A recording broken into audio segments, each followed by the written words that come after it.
రణవీర్ సింగ్ సినిమాలో మంచి పర్ఫార్మెన్స్‌లు చేసినప్పటికీ కూడా, బయట ఎప్పుడు కనిపించినా కూడా ట్రోల్ మెటీరియలే కూర్చుంటాడు. అది జనాల తప్పు కాదు. ఆయనేసే పులేసాలు అలా ఉంటాయి మరి. రీసెంట్‌గా ఒక ఫిల్మ్ ఫెస్టివల్‌కి హాజరైన మిస్టర్ రణవీర్ సింగ్ అక్కడున్న రిషబ్ శెట్టితో కాంతారా సినిమాలో వచ్చే ఒక గాడ్ రిఫరెన్స్‌ని యాక్ట్ చేసి చూపించాడు. అప్పటికి వార్న్ చేశాడు రిషబ్ శెట్టి వద్దని. స్టిల్ ఈ పెద్ద మనిషి ఆగాలి కదా! స్టేజ్ ఎక్కి మళ్ళా సేమ్ యాక్ట్ చేసి చూపించాడు. అడవులలో గిట్ల పుట్టిరా ఏమరా మంచి మర్యాద తెలియదు. అది కూడా రిషబ్ యాక్టింగ్ ని బుల్లింగ్ చేస్తున్నట్టే అనిపించింది. దానికి తోడు ఆ గాడ్ రిఫరెన్స్ ని కాస్త అంటే క్లైమాక్స్ లో చాముండి అవతారం వస్తది కదా, దాన్ని ఈయన డెవిల్ అనేసాడు. ఇదనే కాదు, హిందీ ఫిల్మ్ ఇండస్ట్రీలో చాలానే జరుగుతుంటాయి ఇటువంటివి. పక్క హీరోని బుల్లింగ్ చేసి సంతోషపడడం అనేది ఎప్పటి నుంచో వస్తున్న ఆనవాయితీ. మరికొంతమంది హిందీ యాక్టర్లు అయితే వాళ్ళతో నటించిన యాక్టర్లతో మళ్ళీ మేము నటించలేము, వాళ్ళతో ఒక నమస్కారం రా బాబు అని ఓపెన్ గానే చెప్పిన కొన్ని స్టేట్మెంట్స్ ని ఈ వీడియోలో మనం కవర్ చేద్దాం. So here is the video of 5 Indian celebrities who openly hated working with actors. వీడియోలోకి వెళ్ళే ముందుగా మీరు ఇంకా మా ఛానల్ సబ్స్క్రైబ్ చేసుకోలేదా? ఒకసారి ఛానల్ చెక్అవుట్ చేయండి, నచ్చితేనే సబ్స్క్రైబ్ చేసుకోండి. Number 1, Aamir Khan. 2 super stars of Bollywood, Aamir Khan and Salman Khan ఇద్దరు కలిసి అందాజ్ అప్నా అప్నా అనే ఒక సినిమా చేశారు. అదేంటంటే ఉంటది ఇంట్రెస్ట్. ఆ సినిమా రిలీజ్ అయినప్పుడు పెద్దగా ఆడకపోయినా కూడా అది ఓవర్ ది పీరియడ్ ఒక కల్ట్ స్టేటస్ అయితే తెచ్చుకుందని చెప్పాలి. పోతే అమీర్ ఖాన్ గారు ఓపెన్ గా ఒక స్టేట్మెంట్ అయితే సల్మాన్ ఖాన్ మీద పాస్ చేయడం జరిగింది. సల్మాన్ ఖాన్ అనే వ్యక్తి ఎప్పుడు కూడా సీట్స్ కి టైంకి వచ్చేవాడు కాదు. వచ్చినా కూడా తనకి ఇచ్చిన డైలాగ్స్ అన్ని మర్చిపోయేవాడు. నాకు సెట్ లో ఇరిటేషన్ వచ్చేది సల్మాన్ ఖాన్ తో పనిచేయడం అంటే. అటువంటి దారుణమైన సిచ్యువేషన్స్ ఎదుర్కొన్నాను ఆ సినిమా షూటింగ్ లో. నేను మాత్రం పొద్దున్నే 8 గంటలకు వెళ్ళిపోయి విత్ మేకప్ అన్ని డైలాగులతో ప్రిపేర్ అయ్యి కూర్చునేవాడిని. బట్ ఆయనేమో 2-3 గంటల సెట్ కి ఆలస్యంగా వచ్చి నా మూడు మొత్తం ఖరాబ్ చేసేవాడు. సో అటువంటి యాక్టర్ తో నేను మళ్ళీ వర్క్ చేయడం అంటూ జరగదని ఓపెన్ గానే స్టేట్మెంట్ ఇచ్చారు. సో దీన్ని కన్సిడర్ చేసిన సల్మాన్ ఖాన్ కూడా అవును కరెక్ట్ ఆయన చెప్పిందని అగ్రి కూడా చేశారు. సల్లుబైదేముంది, ఒప్పుకుంటాడు ఆయన చేసే పనులు అటువంటివి మరి. నెంబర్ 2, రాధికా ఆప్టే. హీరోయిన్ రాధికా ఆప్టే తెలుగులో మినిమల్ మూవీసే చేసింది. పోతే మన బాలయ్యతో చేసింది కాబట్టి గుర్తింపు అయితే ఉంది. బట్ హిందీలో అయితే మాత్రం ఒక రెబల్ యాక్ట్రెస్ అని చెప్పాలి. ఏ బౌండరీస్ పెట్టుకోదు. ఒక సీన్ కి ఏం కావాలన్నా కూడా ఇచ్చేస్తుంది, న్యూడ్గా చేయాలన్నా చేసేస్తుంది. అటువంటి ఒక డేరింగ్ యాక్ట్రెస్.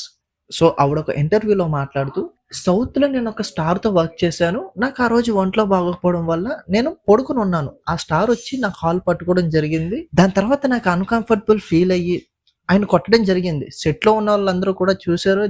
అదైతే నాకు చాలా వియర్డ్ గా అనిపించిందని ఒక గట్టి స్టేట్మెంట్ వదిలేసింది. ఇది విన్న వాళ్ళందరూ కూడా తను స్టార్ అంటుంది కాబట్టి బాలయ్యతోనే 2 సినిమాలు చేసింది కాబట్టి బాలయ్య బాబాయ్ అయ్యి ఉంటాడని గట్టిగానే గాసిప్స్ అయితే వచ్చినాయి. పోతే డైరెక్ట్ గా బాలయ్య బాబుని అందా లేదన్నది పక్కన పెడితే కొంచెం సౌత్ లో అందరూ ఇంతేరా అన్నట్టు ప్రొజెక్ట్ చేసినట్టు అందరికీ అనిపించింది. నెంబర్ 3, మురుగదాస్ రీసెంట్ గా హిందీకి వెళ్ళి మరి సికిందర్ అనే ఒక కళాఖండాన్ని సల్మాన్ ఖాన్ తో తీయడం జరిగింది. ఆ సినిమా ఒక కళాఖండం అయిన తర్వాత మురుగదాస్ బ్యాక్ టు తమిళ ఇండస్ట్రీకి వచ్చిన తర్వాత ఆయన ఒక ఇంటర్వ్యూ ఇచ్చారు. ఆ ఇంటర్వ్యూలో సికిందర్ అనే సినిమాకి సల్మాన్ ఖాన్ ఒక పెద్ద శత్రువు. ఆయన మార్నింగ్సే వచ్చేవారు కాదు షూటింగ్ కి, ఎప్పుడో నైట్స్ వచ్చేవారు. మేమేమో సెటప్లు గిటప్లు చేసుకుని ఆ గ్రీన్ స్క్రీన్లు చేసుకుని సినిమాలు తీయాల్సి వచ్చేది.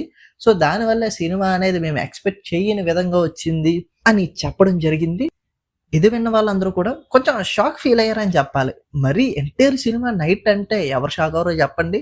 పోతే ఎవరైనా నైట్ రెస్ట్ తీసుకుందాం అనుకుంటారు, మన సల్లుబాయ్ ఏంటి రివర్స్ లో నైట్లు షూట్ చేద్దాం అనుకుంటున్నారు. మార్నింగ్ అంతా వదిలేసి నైట్ వచ్చి మరి కష్టపడే సల్లుబాయ్ గురించి ఏం చెప్తాం చెప్పండి.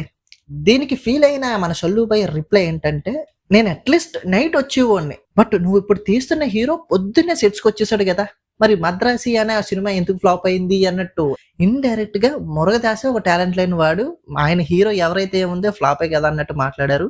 నెంబర్ 4, క్రిష్. ఆఫ్టర్ గౌతమిపుత్ర శాతకర్ణి ఈయన డైరెక్ట్ హిందీ గడ్డ మీద ల్యాండ్ అయ్యారు. అప్పుడు కంగనా రనౌత్ తో మణికర్ణిక అనే ఒక సినిమా షూట్ చేయడం జరిగింది. సినిమా తీస్తున్న క్రమంలో మణికర్ణిక అయిన మన కంగనా రనౌత్ గారికి సీన్స్ అనేవి ఎక్కలేదంట. సో దాంతో క్రిష్ ని కొంచెం అవమానపరుస్తూ మాట్లాడేదంట. అంటే సీన్స్ వచ్చిన తర్వాత ఇదేం సీను, ఇది నేనైతే ఇంకా బాగా డైరెక్ట్ చేస్తాను కదా అన్నట్టు చెప్పడంతో హట్ అయ్యేవాడంటే Krish. But end of the day cinema అయిపోయే స్టేజ్కి వచ్చిన తర్వాత మిగిలిన షూట్ అంతా నేను చేసేసుకుంటాను అని ఆవిడ చెప్పడంతో అక్కడి నుంచి వాకౌట్ అయ్యి వచ్చేసారంట. ఇదైతే కొంచెం హట్టింగ్ అనిపించిందని ఆయన మనసులో మాటలో బయట పెట్టడం జరిగింది. ఇంకా నెంబర్ 5 తాప్సీ పన్ను. తాప్సీ పన్ను తెలుగులో కొన్ని నోటబుల్ మూవీస్ చేసింది. బట్ ఆఫ్టర్ హిందీకి వెళ్ళిపోయిన తర్వాత ఆవిడకి కొన్ని మంచి రోల్స్ పడ్డాయి. దాంతో ఆవిడ ప్రూవ్ చేసుకుంది. ఇక్కడ దాకా బాగానే ఉంది. ఆవిడ ఒక కామెడీ షోకి అటెండ్ అయ్యారు. అక్కడ తాప్సీ మాట్లాడుతూ నా ఫస్ట్ సినిమా కె రాఘవేంద్ర గారు డైరెక్టర్. ఆ సినిమాలో హీరోయిన్ పడుకుని ఉంటది కోకోనట్స్ మీద.